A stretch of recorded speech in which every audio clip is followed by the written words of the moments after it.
Hello guys, आइए हम आगे कंटिन्यू करते हैं रियल एनालिसिस को। ठीक है, देखिए आज हम एक काफ़ी इम्पॉर्टेंट दो थ्योरम डिस्कस करेंगे और ये थ्योरम एग्ज़ाम में बिल्कुल आता है।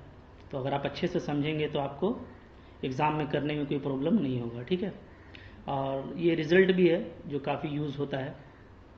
तो देखिए इसका नाम है axioms of supremum and infimum. ठीक है, तो जैसा कि आपको दिख रहा है ये क्या है, एक्सियम्स है। एक्सियम का मतलब क्या होता है कि एक ऐसा स्टेटमेंट है जो कि हम लोग ट्रू मान लेते हैं। ठीक है, पहले ही और फिर वो कोई मैथमेटिकल वे से उसको प्रूफ करना फिर ज़रूरी नहीं होता है। ठीक है, ओके। तो फिर भी इसको चूंकि प्रूफ करना होगा, एग्ज़ाम में क्वेश्चन आता है, तो हम लोग इसके लिए डेडिकाइंड थ्योरम का यूज़ करेंगे। ओके, तो कुछ कुछ आपको नॉलेज की बातें पहले मैं बता देता हूँ। हाँ, जैसे ये देख लीजिए कि क्या डिफरेंस होता है। हाँ, difference between axioms and theorem. ठीक है, एक तो होता है आपका थ्योरम और एक होता है आपका एक्सियम। तो इसमें क्या डिफरेंस होता है। ठीक है, तो ये डिफरेंस आपको मैं बता देता हूँ। ये देखिए एग्ज़ाम में नहीं आएगा, अब ये मत समझिएगा कि ये एग्ज़ाम में आएगा। ठीक है, ये मैं आपको ऐसे ही बता दे रहा हूँ ताकि आपके ये नॉलेज में थोड़ा इजाफा हो जाए। ठीक है, आपकी नॉलेज में बढ़ोतरी हो जाए। तो देखिए एक्सियम जो होता है हम लोग का ना, वो क्या होता है, वो एक स्टेटमेंट होता है। ठीक है, एक्सियम्स आर स्टेटमेंट्स। ठीक है, एक्सियम्स जो है हमारा क्या है, स्टेटमेंट्स है जो खुद ब खुद इविडेंट होता है। इविडेंट का मतलब क्या कि उसको हम लोग ट्रू मान लेते हैं। ठीक है, तो आप लिख सकते हैं axioms are statement are which are itself evident. ठीक है, जो क्या होता है, खुद से इविडेंट होता है। इविडेंट का मतलब क्या, सत्य होना। ठीक है, परफेक्ट होना। एक स्टेटमेंट है, बोल दिए जो ऐसा स्टेटमेंट है, ठीक है, जो बिल्कुल सही है, तो अब उसके लिए प्रूफ का जरूरत नहीं पड़ता है, तो इसको एक्सियम बोलते हैं। ठीक है, ओके। लेकिन जो थ्योरम है आपका वो क्या होता है, but theorems are statement which are not itself evident. ठीक है, which are not itself evident. तो ये इविडेंट नहीं होता है खुद ब खुद, बल्कि इसको हमको साबित करना पड़ता है। ठीक है, ये भी बोल सकते हैं क्या कि an axiom can not be prove by mathematical ways. ठीक है, क्या मैथमेटिकल रिप्रेजेंटेशन लिख देते हैं, रिप्रेजेंटेशन। क्यों, ठीक है, इसलिए कि एज है ना, it is suppose to be true. क्योंकि हम लोग इसको क्या करते हैं, इसको हम लोग ट्रू मान लेते हैं। ठीक है, तो इसलिए इसके लिए कोई मैथमेटिकल रिप्रेजेंटेशन से प्रूफ करना ज़रूरी नहीं होता है। बट लेकिन जो हमारा थ्योरम है क्या होता है, but theorems can be proved. इसको आप प्रूफ कर सकते हैं, कैन बी प्रूव्ड, या आप इसको डिराइव कर सकते हैं, और डिराइव्ड यूजिंग एक्सियम्स। जो आपके पास एक्सियम्स है उसका यूज़ करके आप क्या कर सकते हैं, थ्योरम को प्रूफ कर सकते हैं। ठीक है, तो ये देखिए एक नॉलेज का बात हो गया जिसको आप याद रखिएगा। अगर एक्सियम है तो उसको आप कोई बिल्कुल मैथमेटिकल वे लेके आना चाहेंगे तो ये कोई ज़रूरी नहीं है तो उसके लिए। ठीक है, हाँ, ऐसे ही आपको अगर उसको मतलब कि दिखाना है कि ये जो एक्सियम है वो सही है, तो आप कुछ और तरीके से उसका आप काम कर सकते हैं। ठीक है, अच्छा, फिर एक और इम्पॉर्टेंट बात है, वो है आपका डेडिकाइंड थ्योरम। वो भी मैं बता देता हूँ क्योंकि हम लोग उसका यूज़ करेंगे। ठीक है, देखिए क्या है डेडिकाइंड थ्योरम। हालांकि ये हमको डेडिकाइंड थ्योरम इस सिलेबस में नहीं पढ़ना है, ये शायद किसी और सेमेस्टर में दिया है किसी और टॉपिक में। ठीक है, लेकिन है बड़ा काम का चीज़ और छोटा सा है। इसको भी हम लोग देख लेते हैं क्या है, डेडिकाइंड थ्योरम। ठीक है, तो ये भी थ्योरम एग्जाम में नहीं आएगा क्योंकि आपका सिलेबस में नहीं है। तो लेकिन ये थ्योरम का हम लोग यूज़ करने वाले हैं, तो इसलिए मैं इस थ्योरम को आपको लिख करके दिखा रहा हूँ। ठीक है, क्या ये थ्योरम? देखिए, ये बोलता है लेट R1 एंड R2, ठीक है, be two proper subsets, two proper subsets, ठीक है, of the set of real numbers, of the set of real numbers. ठीक है, रियल नंबर का दो प्रॉपर सबसेट हम लोग R1 और R2, ठीक है, अगर लेते हैं सच दैट, क्या क्या इस तरीके से ले रहे हैं कि नंबर वन ना आपका R1 भी आपका नॉन एम्प्टी है और R2 भी आपका नॉन एम्प्टी है। ठीक है, मैंने दोनों में कोई ना कोई एलिमेंट है, खाली नहीं है दोनों। ठीक है, नॉन एम्प्टी है। नंबर टू, R1 भी नॉन एम्प्टी, R2 भी नॉन एम्प्टी। ठीक है, नंबर टू ये कि R1 और R2 को अगर यूनाइट कर देंगे तो हमको पूरा रियल सेट मिलेगा R। ठीक है, और नंबर थ्री ये कि एवरी एलिमेंट ऑफ R1 का सारा एलिमेंट क्या है, is less than every element of R2। ठीक है, R1 का सारा एलिमेंट R2 के सारे एलिमेंट से छोटा है। ठीक है, मतलब ये आप कह सकते हैं कि जो R1 में है वो R2 में नहीं है, या जो R2 में है वो R1 में नहीं है। तो इसको आप लिख सकते हैं क्या, दैट इज R1 और R2 का जो इंटरसेक्शन है वो क्या है, फाई है। ठीक है, यानी दोनों डिसजॉइंट सेट है। तो अगर ये तीन बातें होंगी तो क्या होगा? ठीक है, तो जो इम्पोर्टेंट बात है, डेडिकाइंड का क्या कहना है कि अगर आप R1 और R2 आप मतलब कि दो प्रॉपर सबसेट लेते हैं रियल नंबर का, और ये तीन प्रॉपर्टी ये रखता है, ठीक है, देन क्या होगा, देन ठीक है, ये जो R1 R2 है ना, R1 R2, ठीक है, R1 R2 को इसको हम लोग क्या बोलेंगे, इज ए सेक्शन, ये एक सेक्शन होगा, is A section of real number. ठीक है, ये रियल नंबर सेट का, ठीक है, एक सेक्शन कहलाएगा। ओके, अच्छा, तो ये सेक्शन हो गया, क्लियर है। एंड ये इंपॉर्टेंट है, it is impossible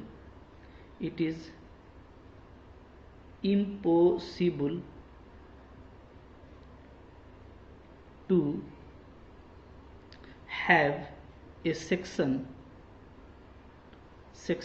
R1 R2 of real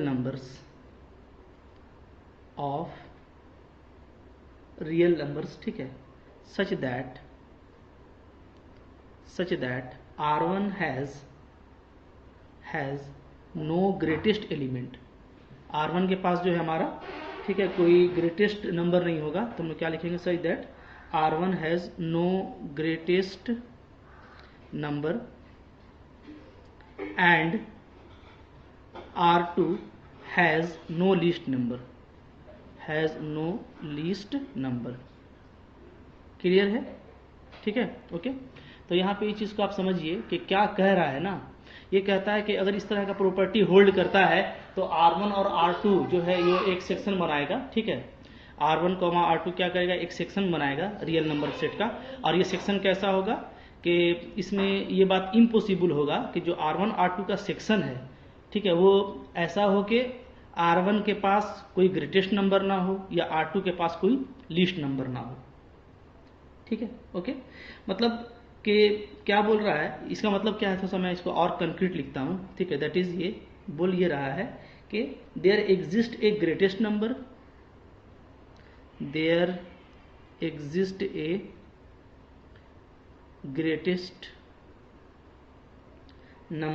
ठीक है, ऑफ R1 और ए लीस्ट मेंबर ऑफ R2, या लीस्ट, हाँ ठीक है, ग्रेटेस्ट नंबर ऑफ R1 लिख सकते हैं या मेंबर बोल सकते हैं। ठीक है, मेंबर ही लिख देता हूँ मैं, ग्रेटेस्ट मेंबर ऑफ R1 और least member of R2। Clear है? ठीक है, तो इसको आप मतलब कि थोड़ा सा समझिए, मैं आपको बता रहा हूँ। ठीक है, देखिए क्या है ना, बोलता है कि अगर आप R1 R2 कोई भी रियल नंबर का सेक्शन बनाते हैं तो क्या होगा, या तो R1 के पास ग्रेटेस्ट नंबर होगा या तो R2 के पास लीस्ट नंबर होगा, या उसका इसका उल्टा भी हो सकता है कि यानी सॉरी इसका उल्टा तो नहीं होगा, क्योंकि हम लोग R1, R2 सेक्शन लिए हैं, यानी पहले R1 लिए हैं फिर R2 लिए हैं, ठीक है। तो R1 के पास डेफिनेटली या तो ग्रेटेस्ट नंबर होगा या नहीं तो R2 के पास जरूर लीस्ट नंबर होगा, यानी मैक्सिमम वैल्यू हो सकता है R1 के पास हो और या तो मिनिमम वैल्यू R2 के पास होगा। ऐसा नहीं हो सकता, इट इज़ इम्पॉसिबल, ये कभी नहीं हो सकता कि R1 के पास ग्रेटेस्ट नंबर भी ना हो और R2 के पास में लीस्ट नंबर भी ना हो, ऐसा नहीं होगा, ठीक है। अभी देखिए बहुत छोटा बात है, इतना बड़ा बात तो आपको लिख दिया गया, तो चूंकि स्टार्टिंग था और डेडिकाइंड ने एक बड़ी बात कही रियल नंबर को लेकर के, लेकिन अगर आप इसको थोड़ा एग्जाम्पल से समझेंगे ना प्रैक्टिकली, तो ये काफ़ी आपको लगेगा कि ये तो यूजुअल है, हम लोग शुरू से जानते हैं।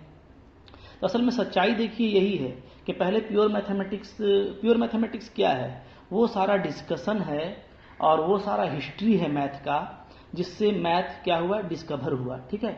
और फिर मैथ का कॉन्सेप्ट बना और फिर आप क्लास 7, 8, 9, 10 में उसको पढ़ते आ रहे हैं, तो आप उसको जानते हैं, लेकिन जो उसका डिस्कवरी है, उससे रिलेटेड जो स्टेटमेंट है, ठीक है, तो उसको अभी आप नहीं जानते हैं, और वही हमको अब प्योर मैथमेटिक्स में पढ़ना है। तो जाहिर सी बात है कि ये जो बात कह रहा है ये आप जानते हैं, लेकिन अभी आपको ये स्टेटमेंट थोड़ा नया तरह का लग रहा होगा, लेकिन जब आपको हम दिखाएंगे तो आपको समझ में आ जाएगा, ठीक है। जैसे देखिए मैं आपको एग्जाम्पल दिखा रहा हूँ, ठीक है, एग्जाम्पल, ओके। देखिए रियल नंबर क्या होता है, रियल नंबर जो होता है वो होता है माइनस इन्फिनिटी से इन्फिनिटी, ये रियल नंबर होता है, ठीक है, रियल नंबर लाइन। अगर रियल नंबर लाइन को हमको एक सेक्शन में बांटना है, मतलब कि कोई एक सेक्शन तैयार करना है हमको R1, R2 का, ठीक है। देखिए हम एक सेक्शन तैयार कर रहे हैं, हाँ एक सेक्शन तैयार कर लेते हैं, ठीक है। देखिए ये तो ये हो गया माइनस इन्फिनिटी से इन्फिनिटी। अब इसको हमको, ठीक है, एक सेक्शन R1, R2 में क्या करना है, बनाना है। तो हम बीच में कोई एक नंबर ले लेते हैं, सपोज कीजिए ये नंबर मेरा क्या है 2, ठीक है। तो अब आप सेक्शन कैसे बनाइएगा, ध्यान दीजिए, हाँ। तो सेक्शन बनाने के लिए आपको ये देखना है कि पहले तो दोनों नॉन एम्प्टी होना चाहिए, यानी कुछ ना कुछ आपको इधर से भी लेना है और कुछ ना कुछ आपको इधर से भी लेना है। तो पहला बात कि नॉन एम्प्टी होना चाहिए, ठीक है। दूसरा बात कि दोनों को जोड़ने से R पूरा हो जाता हो, यूनाइट करने से। और तीसरा ये कि every element of R1 is less than every element of R2, ठीक है। तो अब समझें यहाँ पे, देखिए कैसा कैसा सेक्शन बन सकता है ना, ठीक है। अगर हम R को लिखना चाहते हैं तो कैसे लिखेंगे, R इक्वल टू हम लिखेंगे real number set equal to, ये जो माइनस इन्फिनिटी से 2 है, माइनस इन्फिनिटी से 2 लिखेंगे, ध्यान दीजिएगा, ठीक है, या ठीक है, माइनस इन्फिनिटी से 2 और यूनियन, बीच में यूनियन देंगे 2 से इन्फिनिटी। बात समझिए, ठीक है, अच्छे से। तो क्या ये आपका R पूरा हो गया, बिल्कुल पूरा हो गया। माइनस इन्फिनिटी से 2 पर क्लोज किए हैं आप, ठीक है, तो 2 शामिल हो गया। तो अब 2 को छोड़ करके, यानी ओपन इंटरवल 2 से इन्फिनिटी, तो आपका ये पूरा लाइन पूरा हो गया, ठीक है। या एक तरीका और हो सकता है लिखने का ना, देखिए वो भी हम दिखा रहे हैं, और आप इसको ऐसे भी लिख सकते हैं, रियल नंबर इक्वल टू, ठीक है, माइनस इन्फिनिटी से 2 यूनियन 2 से इन्फिनिटी, ठीक है। तो इसमें आप देखिएगा कि इसमें आप क्या कर रहे हैं कि इधर इसमें आप 2 ले रहे हैं, इसमें आप 2 को छोड़ रहे हैं। तो जाहिर सी बात है यहाँ से यहाँ तक लेने के लिए हम किसी एक सेक्शन में ही 2 को इंक्लूड करेंगे, जिसमें इंक्लूड कर देंगे तो दूसरे में छोड़ना पड़ेगा।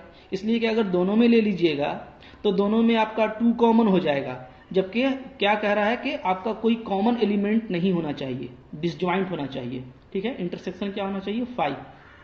तो अगर हम सेक्शन तैयार करते हैं, जो सेक्शन है, ठीक है, तो सेक्शन क्या तैयार होगा, या तो हम 2 को इसमें लेंगे, ठीक है, जैसे इसमें लिया गया है, तो इधर वाले में छोड़ देंगे, और या तो हम पहले वाले में छोड़ देंगे, ठीक है, और दूसरे वाले में ले लेंगे, ठीक है। अब आप देखिए अच्छे से, अब आप देखिएगा ना, तो अगर आप ये केस लेते हैं कि पहले वाले में आप 2 को काउंट किए हैं और दूसरे वाले में आप 2 को छोड़ दिए हैं, तो चूंकि यहाँ पे 2 पे क्या लगा हुआ है, क्लोज इंटरवल लगा हुआ है, ठीक है। तो क्लोज इंटरवल का मतलब क्या होता है कि डेफिनेटली ये जो 2 है, ठीक है, इसको हम देखिए बोल देते हैं R1 ना, सेक्शन के हिसाब से, ये मेरा R1 है, ये मेरा क्या है, ये है मेरा R2, ठीक है। तो इसमें आप देखिए तो ये भी आपका दूसरा केस है R1 या तो R2। तो यहाँ पे हम R को दो तरीके से बांटे हैं, ठीक है, ऐसे और ऐसे। तो पहला वाला तरीका अगर देखिएगा तो इसमें आप देखिए डेफिनेटली इसमें क्लोज इंटरवल यहाँ पे लगा हुआ है, तो यानी इसका जो 2 है वो इसका R1 का अपर बाउंड है, और क्या है सुप्रीमम है, और क्या है चूंकि क्लोज इंटरवल है तो मैक्सिमम वैल्यू भी है। ये आपको हम समझा दिए हैं, ठीक है। तो देखिए इसमें से आपको लार्जेस्ट मिल जा रहा है, ठीक है, जबकि इसमें से आपको जो लिस्ट वैल्यू है मिनिमम वैल्यू वो नहीं मिलेगा, इसलिए कि 2 पर क्लोज्ड इंटरवल नहीं है। जबकि इस केस को देखें तो इस केस में आपको R1 में आपको नहीं मिलेगा लिस्ट नंबर, चूंकि यहाँ पे ओपन इंटरवल है, लेकिन R2 में आपको क्या मिल रहा है, लिस्ट मिल रहा है, यानी मिनिमम वैल्यू मिल रहा है, ठीक है, ओके। तो हमको लगता है कि अब आपको अच्छे से समझ में आ गया होगा कि दो ही केस हो सकता है, या तो R1 में मैक्सिमम वैल्यू मिलेगा सेक्शन के हिसाब से, ठीक है, और या तो R2 में क्या मिलेगा, मिनिमम वैल्यू, क्योंकि ये 2 से शुरू हो रहा है और इन्फिनिटी तक जा रहा है तो इसको हम लोग मिनिमम बोलेंगे, और ये माइनस इन्फिनिटी से आ रहा है और 2 पे खत्म हो रहा है तो इसको क्या बोलेंगे, मैक्सिमम। तो दो ही केस हो सकता है, या तो R1 के पास मैक्सिमम होगा या तो R2 के पास में मिनिमम होगा, तभी जा करके सेक्शन मेरा क्या करेगा, कंप्लीट R को डिनोट करेगा। तो काफ़ी छोटी सी बात है, आई होप आपको समझ में आ गया होगा। तो ये जो सेक्शन मतलब कि किसी भी रियल नंबर को इस तरीके से जो सेक्शन बना करके लिखा जा सकता है, जो आप ऑलरेडी जानते हैं, उसी को यहाँ पे स्टेटमेंट में कहा गया है कि अगर आप कोई सेक्शन तैयार करते हैं R1 R2 का, तो या तो R1 के पास ग्रेटेस्ट मेंबर होगा, जैसे इसमें है, इस केस में कि R1 के पास में ग्रेटेस्ट वैल्यू है 2, ठीक है, और या तो R2 के पास में लिस्ट वैल्यू होगा, यानी मिनिमम वैल्यू। तो बात समझ में आ गई, ठीक है। ये काफ़ी छोटा सा बात है, आपको आप लोग तो सब काफ़ी अच्छे स्टूडेंट हैं, तो आपको आई होप ये समझ में आ गया होगा। तो यही चीज़ पूरी लिखी हुई थी, और हम इसी डेडिकाइंड थ्योरम का यूज़ करके हम एक्सियम को प्रूफ करेंगे, क्योंकि हम ऑलरेडी आपको बोल चुके कि एक्सियम को क्या है, प्रूफ नहीं किया जाता है, वो इविडेंट होता है, ठीक है, अपने आप में ही वो ट्रू होता है, ठीक है। तो आइए हम जल्दी जल्दी एक्सियम कर लेते हैं, ठीक है। तो देखिए आ रहा है आपका